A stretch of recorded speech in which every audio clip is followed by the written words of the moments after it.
जय श्री हरि दोस्तों।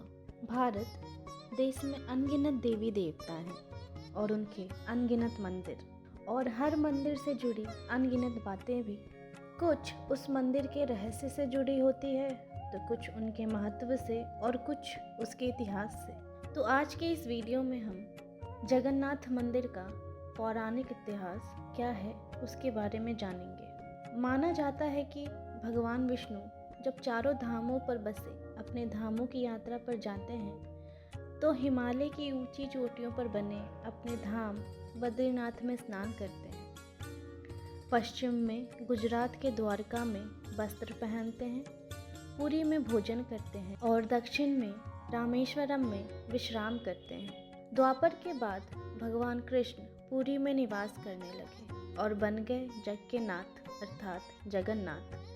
पुरी का जगन्नाथ धाम चारों धामों में से एक है। यहाँ भगवान जगन्नाथ बड़े भाई बलभद्र और बहन सुभद्रा के साथ निवास करते हैं। हिंदुओं की प्राचीन और पवित्र 7 नगरियों में पुरी उड़ीसा राज्य के समुद्री तट पर बसा है। जगन्नाथ मंदिर विष्णु के 8वें अवतार श्री कृष्ण को समर्पित है। भारत के पूर्व बंगाल की खाड़ी के पूर्वी छोर पर बसी पवित्र नगरी पुरी उड़ीसा की राजधानी भुवनेश्वर से थोड़ी दूर पर है। आज का उड़ीसा प्राचीन काल में उत्कल प्रदेश के नाम से जाना जाता था। पुराणों में इसे धरती का बैकुंठ कहा गया है। यह भगवान विष्णु के 4 धामों में से एक है। इसे श्री क्षेत्र, श्री पुरुषोत्तम क्षेत्र, शाक क्षेत्र, नीलांचल, नीलगिरी और श्री जगन्नाथपुरी भी कहते हैं। यहाँ लक्ष्मीपति विष्णु ने तरह तरह की लीलाएं की थी। ब्रह्मा और स्कंद पुराण के अनुसार यहाँ भगवान विष्णु पुरुषोत्तम नील माधव के रूप में अवतरित हुए और सबर जनजाति के परम पूज्य देवता बन गए। सबर जनजाति के देवता होने के कारण यहाँ भगवान जगन्नाथ का रूप कबीलाई देवताओं की तरह है। पहले कबीले के लोग अपने देवताओं की मूर्तियाँ काठ से बनाते थे। जगन्नाथ मंदिर में सबर जनजाति के पुजारियों के अलावा ब्राह्मण पुजारी भी हैं। ज्येष्ठ पूर्णिमा से आषाढ़ पूर्णिमा तक सबर जाति के दैतापति जगन्नाथ जी की सारी रीतियाँ करते हैं। पुराण के अनुसार नीलगिरी में पुरुषोत्तम हरि की पूजा की जाती है। पुरुषोत्तम हरि को यहाँ भगवान राम का रूप माना गया है। सबसे प्राचीन मत्स्य पुराण में लिखा है कि पुरुषोत्तम क्षेत्र की देवी बिमला हैं और यहाँ उनकी पूजा होती है। रामायण के उत्तराखंड के अनुसार भगवान राम ने रावण के भाई विभीषण को अपने इच्छावक वंश के कुल देवता भगवान जगन्नाथ की आराधना करने को कहा। आज भी पुरी के श्री मंदिर में विभीषण वंदापना की परंपरा है। स्कंद पुराण के अनुसार पुरी एक दक्षिणावर्ती शंख की तरह है और यह 5 कोस यानी 16 किलोमीटर क्षेत्र में फैला है। माना जाता है कि इसका लगभग 2 कोस क्षेत्र बंगाल की खाड़ी में डूब चुका है। इसका उदर है समुद्र की सुनहरी रेत जिसे महोदधि का पवित्र जल धोता रहता है। सिर वाला क्षेत्र पश्चिम दिशा में है जिसकी रक्षा महादेव करते हैं। शंख के दूसरे घेरे में शिव का दूसरा रूप ब्रह्मा कपाल मोचन विराजमान है। माना जाता है कि भगवान ब्रह्मा का एक सिर महादेव की हथेली से चिपक गया था और वह यहीं आकर गिरा था। तभी से यहाँ पर महादेव की ब्रह्मा रूप में पूजा करते हैं। शंख के तीसरे वृत्त में माँ विमला और नाभि स्थल में भगवान जगन्नाथ रथ सिंहासन पर विराजमान है। मंदिर का इतिहास इस प्रकार है। इस मंदिर का सबसे पहला प्रमाण महाभारत के वन पर्व में मिलता है। कहा जाता है कि सबसे पहले सबर आदिवासी विश्ववसु ने नील माधव के रूप में इनकी पूजा की थी। आज भी पुरी के मंदिरों में कई सेवक हैं जिन्हें दैतापति के नाम से जाना जाता है। इस मंदिर को राजा इंद्रद्युम्न ने बनवाया था जो कि मालवा के राजा थे, जिनके पिता का नाम भारत और माता सुमति थी।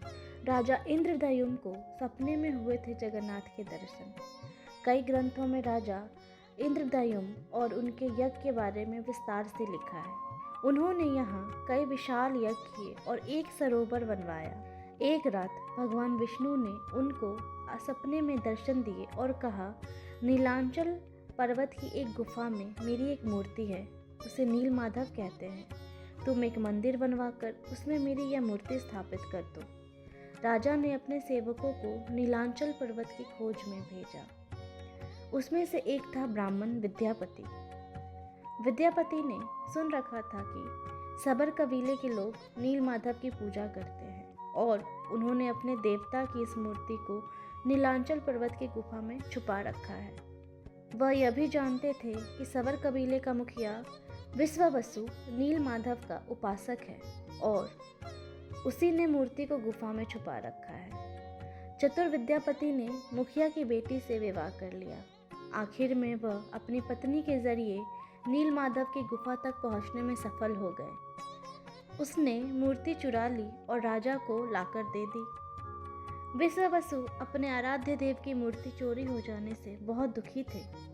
अपने भक्त को दुखी देख भगवान भी दुखी हो गए। भगवान गुफा में लौट गए, लेकिन साथ ही राज इंद्रदयुम से वादा किया कि वो एक दिन उनके पास जरूर लौटेंगे, बशर्ते कि वो एक दिन उनके लिए विशाल मंदिर बनवा दे। राजा ने मंदिर बनवा दिया और भगवान विष्णु से मंदिर में विराजमान होने के लिए कहा। भगवान ने कहा कि तुम मेरी मूर्ति बनाने के लिए समुद्र में तैर रहा पेड़ का बड़ा टुकड़ा उठाकर ले आओ, जो द्वारिका से समुद्र में तैरकर पुरी आ रहा है। राजा के सेवकों ने उस पेड़ के टुकड़े को तो ढूंढ लिया, लेकिन सब लोग मिलकर भी उस पेड़ को उठा नहीं पाए। तब राजा को समझ आ गया कि नील माधव के अनन्य भक्त सबर कबीले के मुखिया विश्ववसु की ही सहायता लेनी पड़ेगी। सब उस वक्त हैरान रह गए जब विश्ववसु भारी भरकम लकड़ी को उठाकर मंदिर तक ले आए। अब बारी थी लकड़ी से भगवान की मूर्ति गढ़ने की। राजा के कारीगरों ने लाख कोशिश की, लेकिन कोई भी लकड़ी में एक छानी तक भी नहीं लगा सका। तब तीनों लोग के कुशल कारीगर भगवान विश्वकर्मा एक बूढ़े व्यक्ति का रूप धारण कर आए। उन्होंने राजा को कहा कि वे नील माधव की मूर्ति बना सकते हैं, लेकिन साथ ही उन्होंने अपनी शर्त भी रखी कि वे 21वें दिन में मूर्ति बनाएंगे और अकेले में बनाएंगे। कोई उनको मूर्ति बनाते हुए नहीं देख सकता। उनकी शर्त मान ली गई। लोगों को आरी, छेनी, हथौड़ी की आवाज़ें आती रही। राजा इंद्रदयुम की रानी गुंडीचा अपने को रोक नहीं पाई। वह दरवाजे के पास गई तो उसे कुछ आवाज़ सुनाई नहीं दी। वह घबरा गई। उसे लगा कि बूढ़ा कारीगर मर तो नहीं गया। उसने राजा को इसकी सूचना दी। अंदर से कोई आवाज़ सुनाई नहीं दे रही थी, तो राजा को भी ऐसा ही लगा। सभी शर्तों और चेतावनियों को दरकिनार करते हुए राजा ने कमरे का दरवाज़ा खोलने का आदेश दिया। जैसे ही कमरा खोला गया तो बूढ़ा व्यक्ति गायब था और उसमें 3 अधूरी मूर्तियां मिली। भगवान नील माधव और उनके भाई बलभद्र के छोटे छोटे हाथ बने थे, लेकिन उनकी टांगें नहीं बनी थी, जबकि सुभद्रा के हाथ पांव बनाए नहीं गए थे। राजा ने इसे भगवान की इच्छा मानकर इन्हीं अधूरी मूर्तियों को स्थापित कर दिया। तब से लेकर आज तक तीनों भाई बहन इसी रूप में इस मंदिर में विद्यमान हैं।